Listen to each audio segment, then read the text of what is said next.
Welcome back, everyone, and welcome back to us. It has been a minute since we have uploaded on the channel, but we are at least edited video. We have been streaming, but we are excited to be back. And today, in honor of Jessica Jones season 2 coming out, what's the date? March 8th, International Women's Day. There it is. And in honor of that, we are going back and reviewing Jessica Jones season 1. As with most of our other TV show reviews, this will be spoiler-filled. It is not spoiler-free, so if you haven't seen season 1, go watch it and then come back, because you should watch it. So, do that. Absolutely. We recently actually rewatched all of season 1 just to prepare for season 2, and we thought that we should definitely record a review for it so that way you guys can know our thoughts on season 1. The short of it is that we love it. It's personally my favorite Marvel TV show. It's mine too now. Really? Yeah, after the rewatch, I think it overtook Daredevil for me, just because I tried rewatching Daredevil like a month ago, and I got bored. Because I know what happens, so in the slow moments. However, Jessica Jones is expertly paced, I think. Hold on, let me just sip my tea at that. It's still too hot. But yeah, if you wanted to know our ranking for the Netflix MCU... Let's do a ranking video. Yeah. Yeah, don't... But number 1's going to be Jessica Jones. Spoiler. So, let's talk about why we love this show so much. So, we always start with characters. Let's do that. Yeah. I mean, right off the bat, Jessica Jones, played by Kristen Ritter. Freaking great. Kristen Ritter is a gem of a human. I love her. We've talked about this in our Defenders review, I believe. Yeah, I think so. And it's just so unexpected because it's not how she is in real life, but she does such a good job portraying... She's so bubbly and sweet in real life. And then so to do this dark character who's an alcoholic who doesn't care, has a PTSD. Very tragic past, yeah. And she does a great job with it, and she brings a lot of gravity to the character. While still being very likable. I feel like a lot of times when you have such a downtrodden character or someone who's so surly, they can be really unlikable really easily, but I still find her very endearing. I don't know, maybe I just relate to her personality a little too much. Well, I don't as much, but I still find her a very likable character.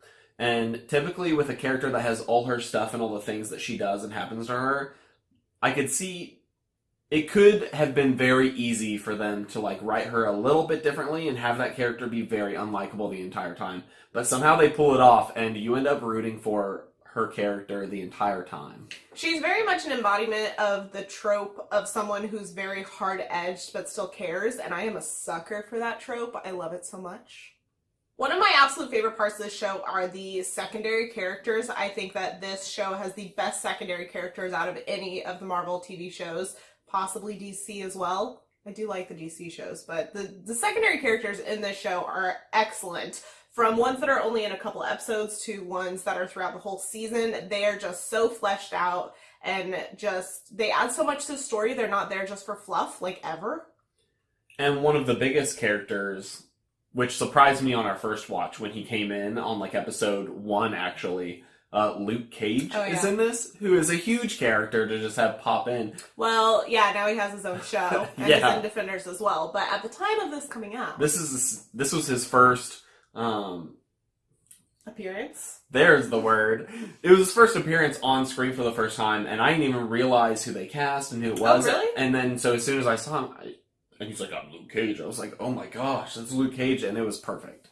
So his character is also very likable while still being a little hard-edged, but not as much as Jessica. He's a little softer. He cares a little bit more. He just wants to be left alone. But I do think that it's hard to get on-screen chemistry right. Oh, it's so good. And Luke Cage, the guy who plays Luke Cage, just oozes chemistry. But they do have a ton of on-screen chemistry, and I think a lot of that is due to Luke Cage's performance. That dude is so smooth, and we both watch it, it's I'm pretty sure that that's how smooth he is in real life. Probably. Yeah. Everyone's just immediately. Yeah. I really like them, and I want them to end up together, which I believe in the comics they do. If you want to know our thoughts on where that they've taken Luke Cage and his relationships, you should check out the Defenders review, because I do believe we talk about it in there. We'll link it up in that way. Another big character is Malcolm, and For one, I think this show does a really good job with diversity right off the bat. They do. And Malcolm's a very interesting character. He starts out as a heroin addict, and you find out why he was a heroin addict, and he ends up getting clean, but he has a lot of drive behind his character. He is a character that when you first are introduced to him in this show, you think he's going to be like a fluffy side piece that just like comes in and out, and his character development is phenomenal, in my opinion. I think it goes really well and at a really well done pace, and I'm really interested to see where they take his character in season 2. And for another very big important side character, as they all are, is Trish Walker, or Patsy. I did not expect to like her very much just because she comes across as the well put together, like, which not that that's a bad thing. I don't know. She just like came across as possibly the like judgmental best friend who has her shit together where Jessica doesn't.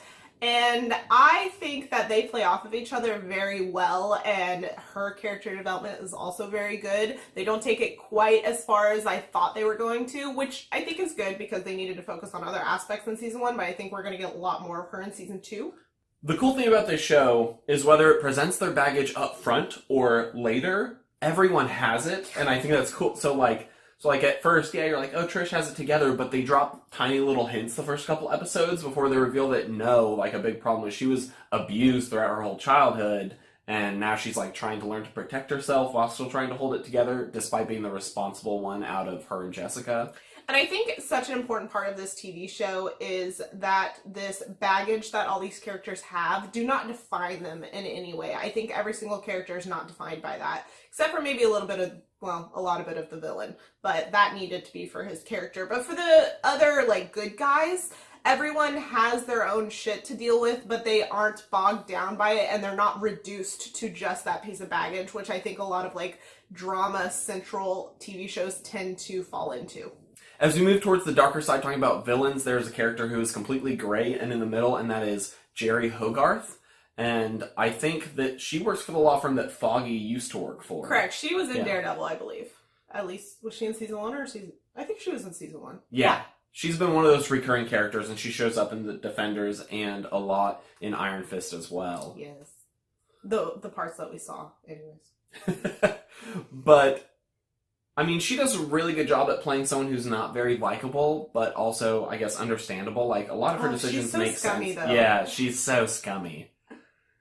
But it's enjoyable to watch, and I think it's important for the plot, especially considering how much crime is involved, and because Jessica's a private investigator, having that lawyer, it pulls the storyline together, and there's a lot of aspects that get tied together because of Hogarth. She's kind of a necessary evil in this show. Jessica needs her in certain aspects, and so do some other characters. However, she's a little evil. Not like in a classic, like, comic book villain way, but in a just human being. She's just like a really selfish, human, gross, scummy person. Yeah. And there's not really a good reason behind it that we know of. That's just who she is. She's just a shark. She's a shark with a lawyer. Yep. So. But like I said, I think her role is very important throughout. And... Absolutely. She has a very important arc towards the end, as everyone does. Everybody's important in the show. Nobody is fluff. Another gray, leaning more dark character is Will Simpson, which I think we're going to talk about him mostly during the plot, because I think his character is very plot-focused, not so much character-focused. Yeah. So we'll get to that in a second. But let's move on to the big villain, which is Kilgrave, played by David Tennant, who is my favorite actor of all time. So we absolutely love David Tennant, and we think he does a great job in everything. And absolutely. This is no different. He does villains really well, and I feel like he's been getting into his villain game lately. There's another movie coming out, I think this month, that has him in it. What is it? It's a Bad Samaritan that I really want to see. But anyways, he plays this role in such a good way, and I think this role takes a lot of, like, nuance to it, because it's a character that the script makes you feel for because of what happens to him in the past, but at the same time, he's still a horrible, horrible human being, and he does horrible things and justifies them in his brain as not being horrible. And David Tennant plays this role so well, where, like, you sympathize with him in certain moments, but then he's just completely shitty the next, and it's just so well done. But overall, he does a great job, and it just shows, I guess, the cycle of abuse so well, of just, like, his attitude and the control that he continues to try to exert over Jessica. And I think he's one of the most interesting villains. I think this is one of those Netflix Marvel villains that's just like sets the bar, especially after Kingpin was so strong in Daredevil, and then he came next, and it was like, wow. I think Kilgrave is my favorite villain probably ever, almost. I think he's just one of my favorite, like, cut and dry villains. And my main reason for that is because I love psychological type evil. I like it better than the, like, brutality evil that a character like Kingpin has. I just find it more fascinating and more nuanced instead of just bashing people's heads in with pure strength. That's something that Kilgrave doesn't have, is strength. Like, not physical strength anyways. And so I just find the psychological aspect of it fascinating, and the way that they portrayed it in the show was very engaging and very, like, I don't want to say satisfying, because you don't want to see, like, an evil person. Like, that's not satisfying, but it's just, it was everything I wanted out of a villain, essentially. Yeah, and his power is so pervasive that it makes the show very interesting, because just like Jessica, you feel like he could show up at any moment, and anyone in the show could be controlled at some point. And so it's kind of a guessing game, and several times throughout the show, you're trying to figure out, oh, is that person controlled right now or not, especially on a first watch, because they do that several times. Main characters are, oh, well, actually, that person was being controlled the entire time, and you didn't even know it. As far as the plot goes, I always get a little worried with the Marvel Netflixes, because with 13 episodes, sometimes they can feel a little bit long. But I think Jessica Jones, their plot lays out in a way where it never gets boring. Mm-mm.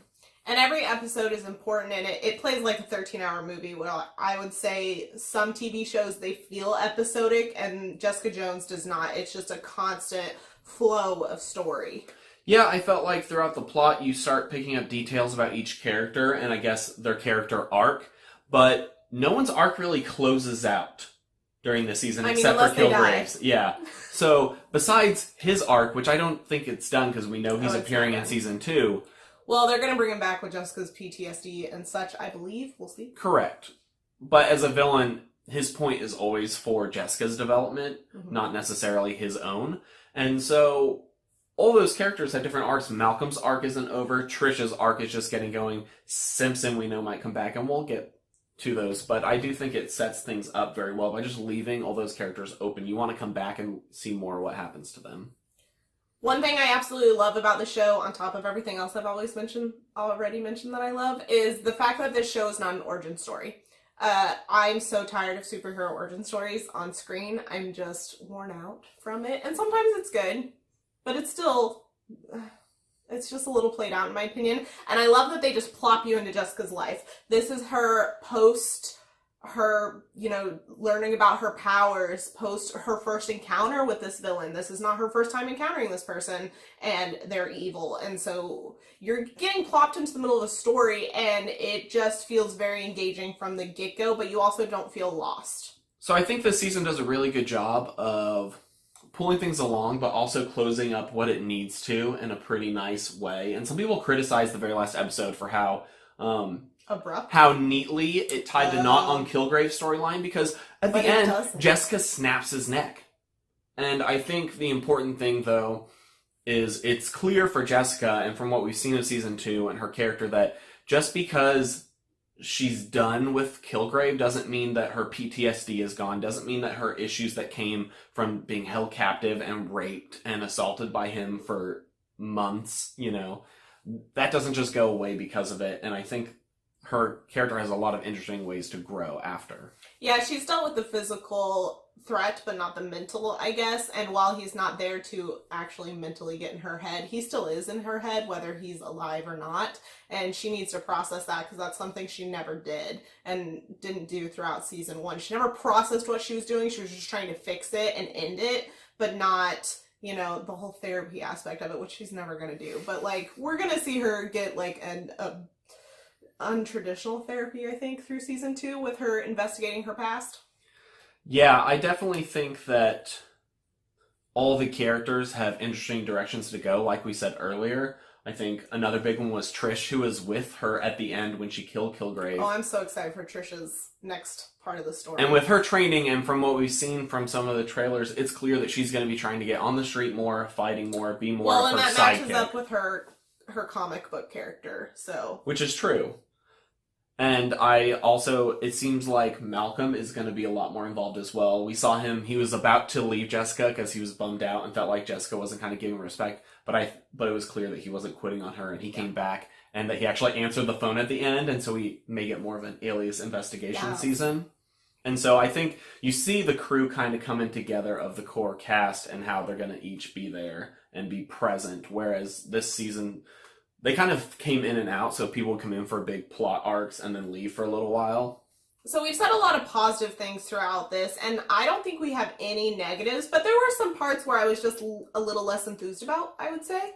So one of those storylines was Will Simpson's storyline, and while I think it is going to go in interesting directions, it wasn't my favorite aspect of the plot from this first season. While it was important for the storyline, it just wasn't my favorite. I definitely felt like his character was a plot device most of the season. Yep. And that's why. So, at the beginning, he was a plot device to characterize Trish a little more. And because he tried to kill her and show that. And then, they had the little romance. And then he's used as a plot device to kill the cop and burn down the area. And then his origin is a plot point to set up the second season of them trying to figure out Jessica's origins, because the same company did both.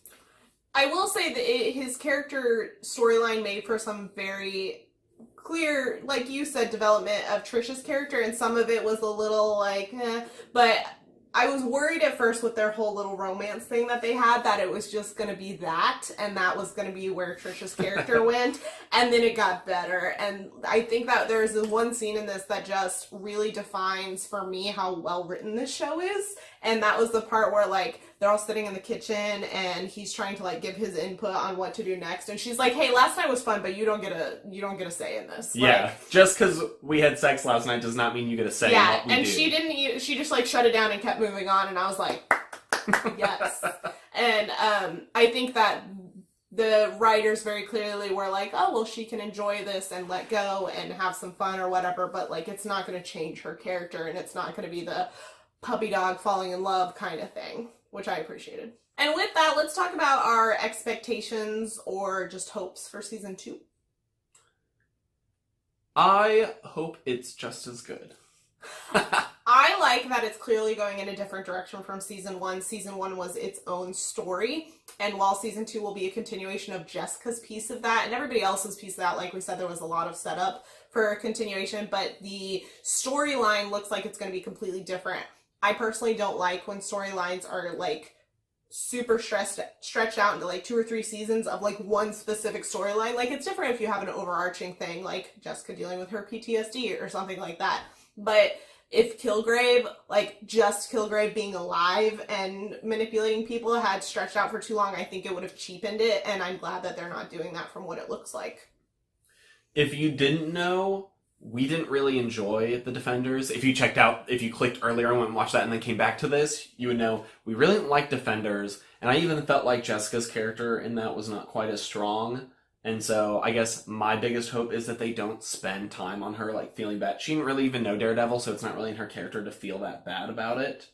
Oh, yeah, I totally forgot how the Defenders, and I'm like, what are you talking about? Yeah, because to her, Daredevil died with her, and I'm hoping they don't spend too long on that, and I think Jessica is at her best when it's focused on her own storyline and her own stuff than trying to get into the big Defenders, all that kind of thing. Well, and I think it'll be really interesting to see her history of the experimentations that happened to her that gave her her powers, because that is referenced a lot in season 1, but they don't give you details at all, because I don't think she knows details at all. I'm hoping that Luke Cage breaks up with Rosario Dawson.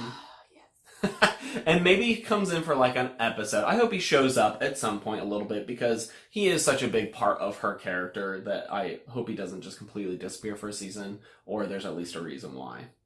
And I also kind of hope that they don't shove Jessica into another romance unless it is Luke, but I don't even know if Luke's in season 2. So I don't even know if he will be. I think it could be good if he's not, and give her her own thing that doesn't have a romance involved at all. I think that would be nice.